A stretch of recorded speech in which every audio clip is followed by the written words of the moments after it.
Bonjour, j'ai fait une vidéo il y a un petit moment sur apprendre à faire les mains. Et quand je me suis penché sur la prochaine vidéo à faire, je me suis retrouvé face à un mur. Je vais pas faire une vidéo sur tous les membres du corps, c'est ridicule. C'est pas comme ça que je vais devenir meilleur.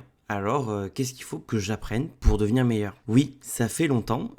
Pendant ce temps, il s'est passé plein de trucs. Je vais vous expliquer. Je suis tombé sur une école de dessin qui pouvait être financée par Pôle emploi. Donc, je me suis lancé pour voir si c'était possible et j'ai enchaîné les rendez-vous pour que cela puisse se faire et tous les feux étaient ouverts. Alors je me suis dit nickel. Du coup, j'ai envoyé mon portfolio que j'ai dû faire rapidement parce que bon, j'ai jamais fait de portfolio pour une école ou même autre vu que le dessin c'était qu'une passion. Alors une semaine plus tard, j'ai envoyé mon portfolio et j'ai pris rendez-vous pour qu'on puisse juger mon travail. Et arrivé à ce rendez-vous, j'ai noté les améliorations à avoir, les points qui étaient bien et d'autres à approfondir. Enfin bref, tout. Et le truc qui m'a fait rester en première année, c'est les fondamentaux. Pour expliquer le problème, je vais parler un peu de moi. J'ai appris le dessin avec les animés et mangas que j'ai recopié sur une feuille parce que j'étais fan. Alors j'ai fait que recopier ce que je voyais sans me préoccuper du reste et j'ai passé en fait tout mon apprentissage à faire que recopier. Et ensuite je me suis dit j'aimerais bien dessiner des choses qui me ressemblent, des choses qui sortent de mon imagination. Alors j'ai commencé à faire des dessins de tête qui sortent de ma tête avec des références, etc. Mais rien qui ressemblait déjà à ça. Donc j'ai continué à dessiner, mais du coup plus en recopiant, jusqu'à ce que j'obtienne ce niveau-là. Sauf que, en fait, c'est nul. Il y a plein de défauts et les gens qui s'y connaissent voient le problème. Même si jamais vous le voyez pas, vous savez qu'il y a un truc qui n'est pas correct. Pour les personnes qui sont dans le même cas que moi, à peu près dans la même avancée ou alors qu'ils ont un moins bon niveau, et je pense que ce qui vous manque c'est les fondamentaux. Alors qu'est-ce que c'est les fondamentaux? Les fondamentaux, c'est ce qui vous permet d'avoir un dessin cohérent, avoir un dessin qui malgré certaines imperfections continue à fonctionner. Dedans nous avons plusieurs catégories: les valeurs, les couleurs, la perspective, la lumière, les volumes, l'anatomie et la composition. Alors je comprends, ça peut être beaucoup d'informations d'un coup, mais vous allez comprendre. Si vous l'avez marqué, vous êtes sur la vidéo 0 sur 8. Dans cette vidéo nous allons résumer les fondamentaux et dans les autres vidéos, nous allons rentrer en détail dans chaque catégorie. Ceci dit, on peut commencer. Tout d'abord, les valeurs. Les valeurs, c'est faire attention que dans ton dessin, on puisse distinguer en noir et blanc les différences de tonalité sur l'entièreté de ton dessin. Que le personnage ne soit pas sur les mêmes valeurs que le fond, ou bien mettre plusieurs valeurs sur votre personnage pour qu'il puisse se démarquer de son propre vêtement ou même ses cheveux, de sa couleur de peau. Ensuite, on va avoir les couleurs. Les couleurs, il y a deux paramètres.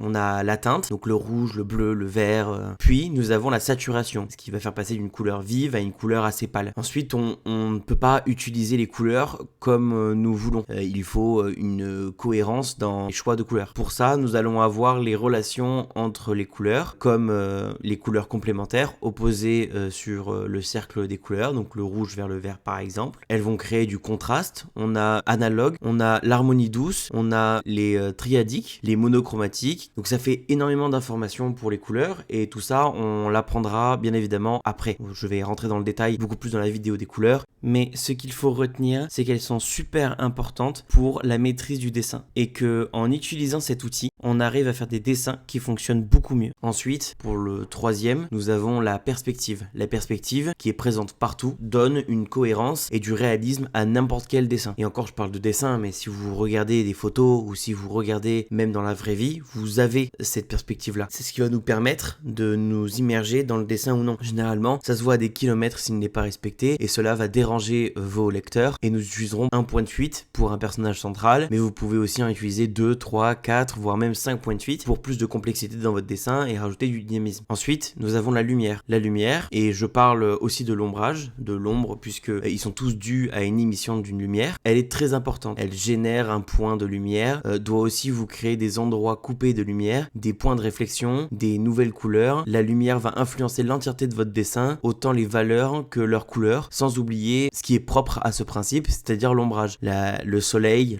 un lampadaire, une boucle d'oreille illuminée, un téléphone, des néons, et tous ont un impact dans votre dessin. Bon, Maintenant, passons au volume. Les volumes ou les formes sont en général primordiaux pour comprendre un dessin et même avec les bases. Comment faire un carré, un cube, comment faire un cercle ou une sphère, ils vont vous être utiles en tout temps. Tout dans ce monde repose sur des formes géométriques, même les plus complexes. Si tu les simplifies, tu peux les refaire dans des formes ou des volumes. Cela va te permettre de faire n'importe quoi. Et étonnamment, ça va rester cohérent. On va réussir à comprendre ce que vous voulez nous montrer, car vous l'avez compris, comment l'objet fonctionne sous forme basique que vous pouvez refaire sous n'importe quel angle ou position. Ensuite, on va avoir l'anatomie. J'aurais pu rentrer l'anatomie dans les volumes, mais là, il y a quelque chose de plus complexe. En fait, il y a des muscles dans l'entièreté de notre corps qui va réagir différemment suivant la posture ou indépendamment de chaque muscle. Donc, pour que votre dessin soit cohérent, il doit garder les bonnes tailles, proportions, il vous faut maîtriser l'anatomie. Pas forcément les noms parce que bon, relou, mais vous devez de savoir quel muscle sert à quoi et ainsi comprendre le corps humain. Si jamais vous n'avez pas ces bases-là, comment vous pourrez avoir la bonne taille d'un cou ou alors avoir un bon trapèze qui est relié à ce cou-là ou même la tête. Enfin, à quel moment vous allez mettre tel muscle en évidence, à quel moment vous allez mettre tel os parce qu'il y a des os qui se voient, à quel moment vous allez mettre certains éléments en valeur et quand vous devez les mettre en valeur. Bon, maintenant il va falloir passer au dernier principe. Celle qui me manque le plus et la plus importante, j'ai nommé la composition. En fait, c'est l'organisation de ton dessin. C'est ce qui permet la lisibilité dedans. Si vous n'avez pas de compréhension dans votre dessin, vous êtes sûr que votre dessin ne fonctionnera pas, aussi beau soit-il. Autant habitué à faire des dessins de perso sans rien autour, j'ai ausculté ce principe fondamental à mon apprentissage. Alors, il faut qu'on apprenne. Vous vous souvenez quand notre professeur d'art plastique nous disait de regarder plus loin dans l'œuvre que nous regardions? Elle n'avait pas tort en fait, puisque la composition joue ce rôle. Elle nous donne une histoire, une manière de lire l'œuvre. La composition peut se faire dans plusieurs manières. Elle se sert de tous les principes que nous avons vus dans la perspective, les valeurs, les couleurs et j'en passe. Tout ça pour la narration de son récit en images. Tout dans l'image et pour but de vous mener quelque part. Si jamais vous avez deux lumières différentes, une lumière très forte ou un contraste de couleurs, par exemple du bleu pour l'entièreté de votre dessin et du rouge pour montrer des points qu'on doit regarder, une sorte de chemin, de trajet,